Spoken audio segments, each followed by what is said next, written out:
you watching me in the alley. Little did you know, but I was watching you too.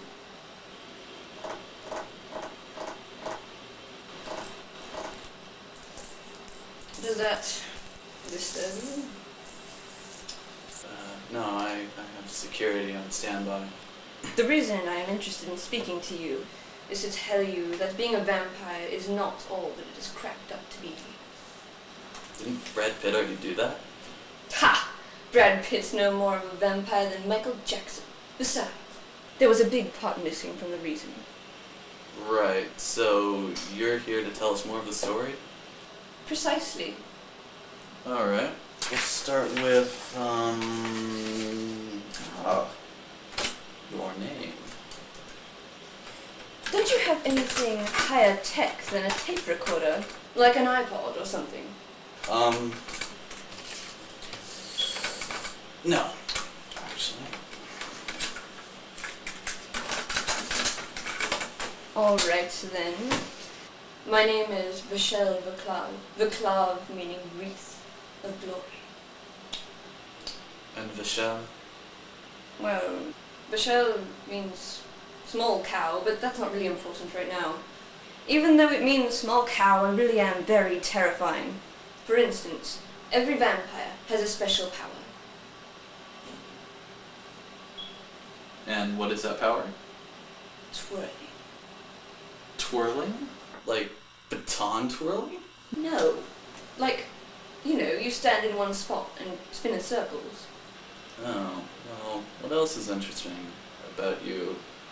Like, why is your mustache drawn on? Have you ever seen a vampire with a mustache? No, but then again, I really haven't met any vampires. Precisely. It is very difficult for vampires to grow mustaches, and when they do have them, they get in the way. So I draw mine on because I thought that guy looked really spooky on V for Vendetta. Oh, that's really riveting stuff. But why don't you tell me your story, like how you became vampire? I don't exactly know. I just woke up and I was a vampire. But it did stress me out quite a bit, because it was a lot harder to eat ginger snaps. So, what did you do? What any normal person would do in such a predicament. I went to a witch. A witch? Did you find one? Yes. Her name was Ophelia. Was she able to tell you how you became a vampire? She told me many things.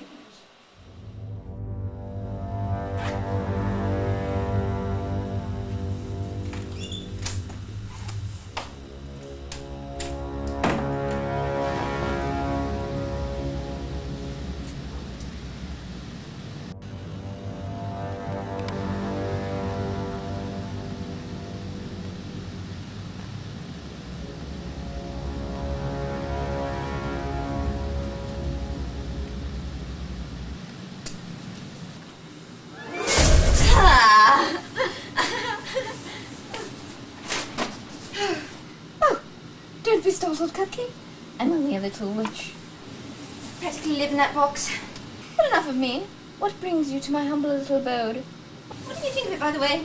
Decorated it myself. It's a bit cluttered. Yes, well. No matter. Where's my assistant? Yumi? Yes, master.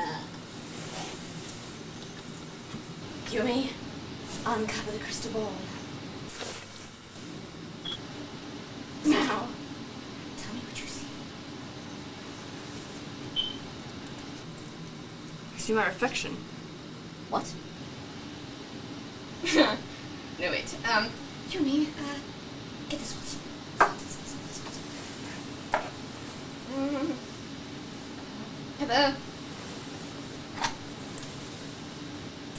Barbecue sauce.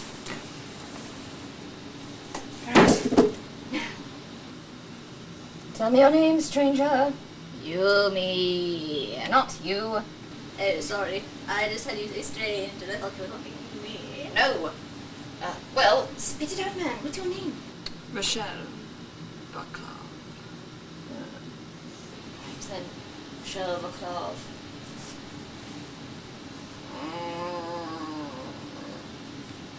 Getting really bad reception in here. I see. I see a field full of bovine creatures. Oh no, dear. Please, come back. Please. I must have just asked the wrong question. Really, I don't want to say this, but it's more important. Alright. Now, dear, why don't you just tell us what brought you here today? I want to know how I became a vampire. You mean he kills poor freaks like us? Where is his heart? Between his shoulders and his ankles. Very good, you mean.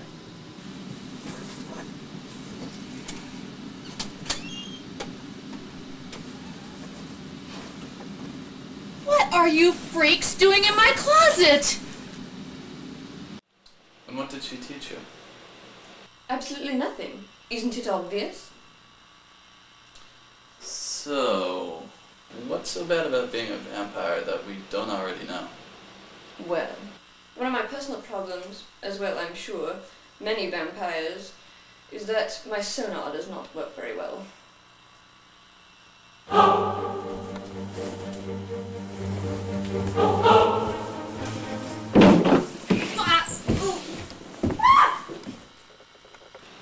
can see that. So, you've told us your reason as to why being a vampire is not so great, but what makes it so difficult? Well, there are 3 reasons actually. I will start with number 1. Oh, is a good number to start with? The first reason is that good people taste really disgusting. Really? What makes them taste so bad? I don't know. So, how was your day? Oh, good.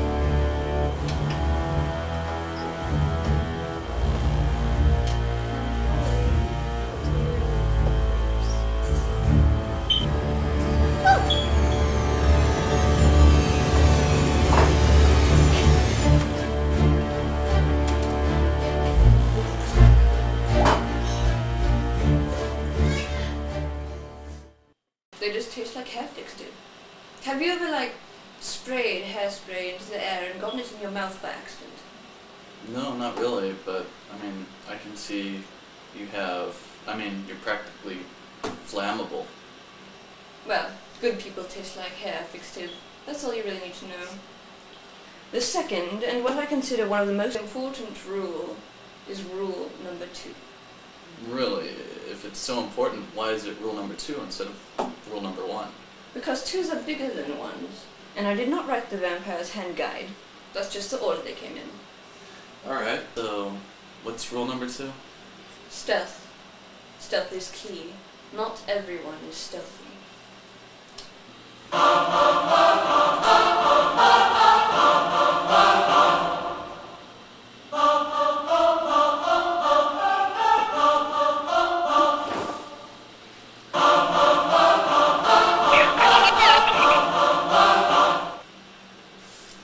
Sadly, stealth is one of the talents I lack.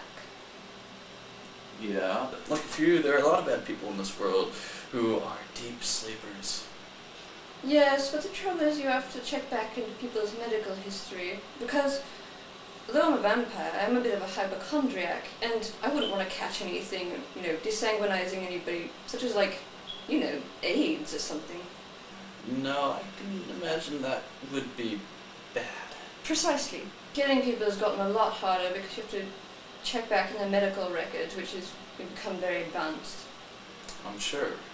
Another thing that makes being a vampire difficult is sometimes you get lost in the dark and can't sense a thing. We already talked about that sonar thing.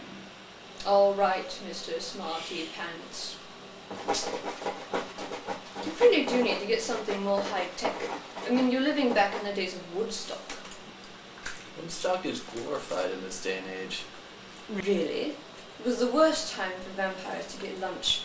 They all smelled like fast food hamburgers. Why? Because they are natural.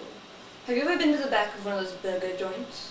They smell like that, like body odor. disgusting. I thought so too. Well, my tape recorder seems to be broken. It's been nice talking to you, Mr. Vaclav. As it has you, Tom Green.